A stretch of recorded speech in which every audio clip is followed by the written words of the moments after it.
Cinema பாடல்கள் மூலம் தனக்கென ரசிகர்கள் கூட்டத்தை ஏற்படுத்திக் கொண்ட முக்கிய கவிஞர் கண்ணதாசன். சாதாரணமாக இல்லாமல் தன் வாழ்க்கையில் சந்தித்த அனுபவங்கள், கஷ்டங்கள், மகிழ்ச்சி அத்தனையும் உணர்ச்சிகளையும் பாடல்கள் மூலம் வெளிப்படுத்திய கண்ணதாசன் இயக்குனர், தயாரிப்பாளர், கதாசிரியர் உள்ளிட்ட பல திறமைகளை உள்ளடக்கி இருந்தார். அதேபோல் மனித வாழ்க்கையின் அத்தனை உணர்ச்சிகளையும் பாடலாக வெளிப்படுத்தியுள்ள கண்ணதாசனின் வரிகள் விரக்தியில் உள்ள அனைவருக்கும் ஆறுதலாகவும், மகிழ்ச்சியில் உள்ள பலருக்கும் மேலும் மகிழ்ச்சி தரக்கூடியதாகவும் உள்ளது. அதேபோல் கிளாசிக் சினிமாவை எடுத்துக்கொண்டால் கண்ணதாசனின் பாடல்கள் தனி இடம் பிடித்திருக்கும் என்ற நிலையும் இன்றளவும் உள்ளது.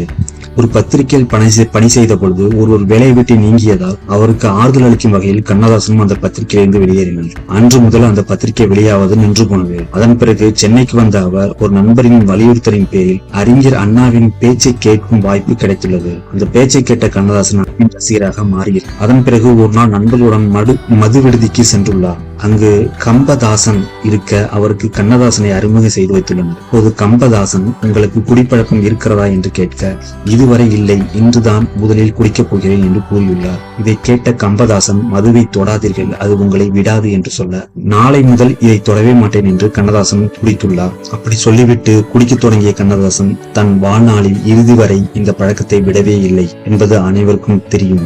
ஒரு கோப்பையிலே குடியிருப்பு, ஒரு கோலமையில் கையிருப்பு என்று பாடலில் நீங்கள் கேட்டிருப்பீர்கள்.